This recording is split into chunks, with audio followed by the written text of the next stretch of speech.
This isn't just a motorcycle. This is a legend reborn. This is the closest you will ever get to riding a genuine Moto2 race bike on the street. Today, we're diving deep into the very limited, very exclusive, and utterly breathtaking Triumph Daytona 765 Moto2 edition. Is this the ultimate middleweight supersport we've all been dreaming of? Stick around because we're about to find out. Let's start with what makes this bike so incredibly special. When Triumph announced they were stopping production of the beloved Daytona 675, hearts broke across the motorcycle world. But then they became the official engine supplier for the Moto2 World Championship, and a glimmer of hope appeared. That hope materialized into this, the Daytona Moto2 765 limited edition. And when I say limited, I mean it. Only 765 remained for the US and Canada, and another 765 for Europe and Asia. Each one is individually numbered,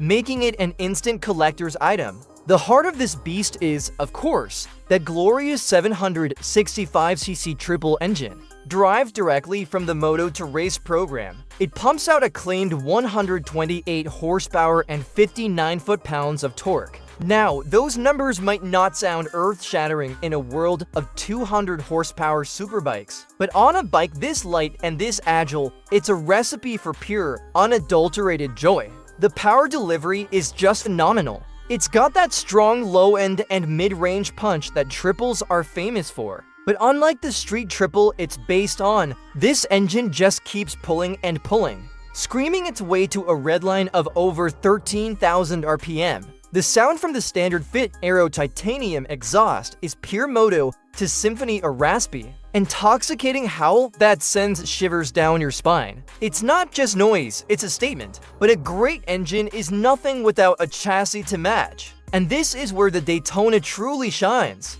Triumph didn't just slap fairings on a street triple. This is a purpose-built track weapon. The frame and swing arm are iconic Daytona, but the suspension is top shelf, full-spec Allens. We're talking mixed 30 forks up front and a TTX36 shock in the rear. It's fully adjustable, of course, giving you the ability to dial it in perfectly for your weight and riding style, whether you're on a bumpy back road or a silky smooth racetrack. The level of feedback and composure you get from this setup is simply world-class. And the brakes? Just as impressive. Brembo-style calipers biting down on massive 310mm discs. These are the same brakes you'll find on superbikes costing thousands more. And the stopping power is immense. The feel at the lever is exquisite, giving you incredible confidence to brake later and harder into every corner. It's all about control, and this bike gives you that in spades. Let's talk about the riding experience. Swinging a leg over the Daytona, you're immediately greeted by a committed, aggressive riding position. The clip-ons are low, the foot pegs are high and set back. This is not a comfortable sport tourer. It's a super sport, through and through.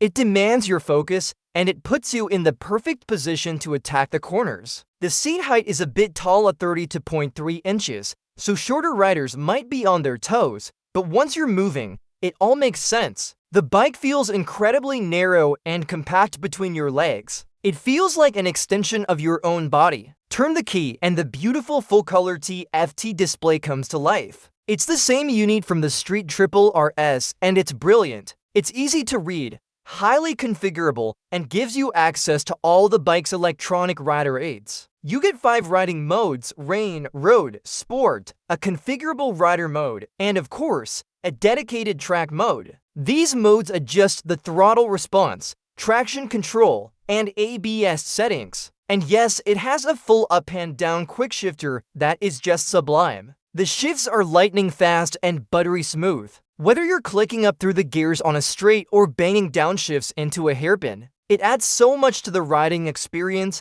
letting you focus entirely on your lines and braking points. On the road, the Daytona is surprisingly manageable. The engine is tractable, and the fueling is perfect. You can potter around town if you have to, but let's be honest, that's not what this bike is for. It's begging you to find a twisty road, a place where it can stretch its legs. And when you do, it comes alive. The handling is razor sharp. Turn-in is instantaneous. The bike feels incredibly light and flickable, changing direction with just the slightest input. It holds a line with unshakable stability. Thanks to that incredible chassis and suspension, every corner becomes an opportunity, a chance to experience that Moto2 derived performance. You feel completely connected to the front tire, an almost telepathic connection to the tarmac. But to truly understand this bike, you have to take it to the track. This is its natural habitat. On the racetrack, the Daytona 765 is simply magical.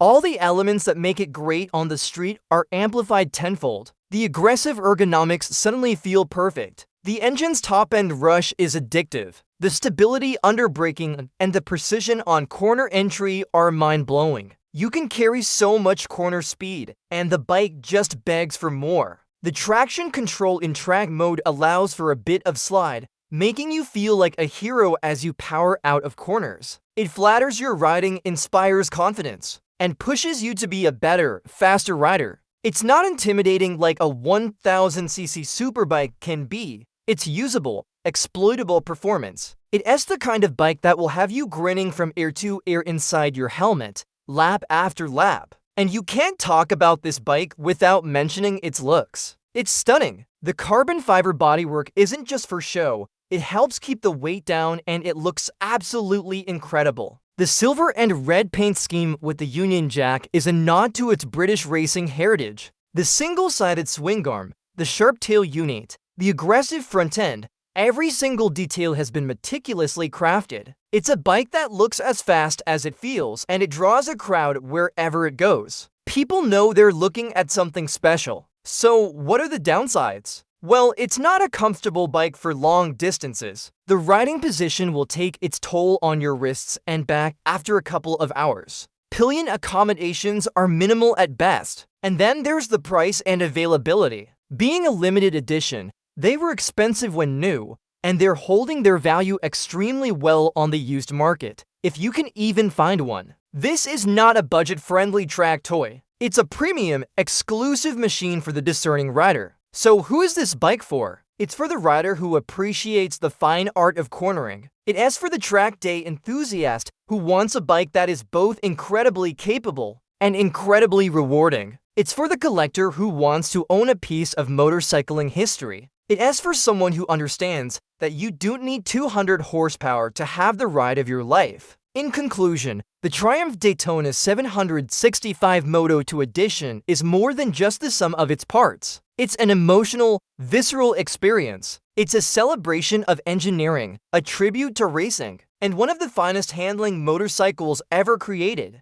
Triumph took the heart of a champion and wrapped it in a chassis that can exploit every last drop of its performance. They truly saved the best for last. It's a shame it was such a limited run, because a bike this good deserves to be ridden by everyone. If you ever get the chance to ride one, don't hesitate. It's an experience you will never ever forget. Thanks so much for watching our review of the Triumph Daytona 765 Moto2. What do you think of this incredible machine? Let me know down in the comments. If you enjoyed this video, please give it a thumbs up, and don't forget to subscribe for more motorcycle content. Ride safe, and we'll see you in the next one.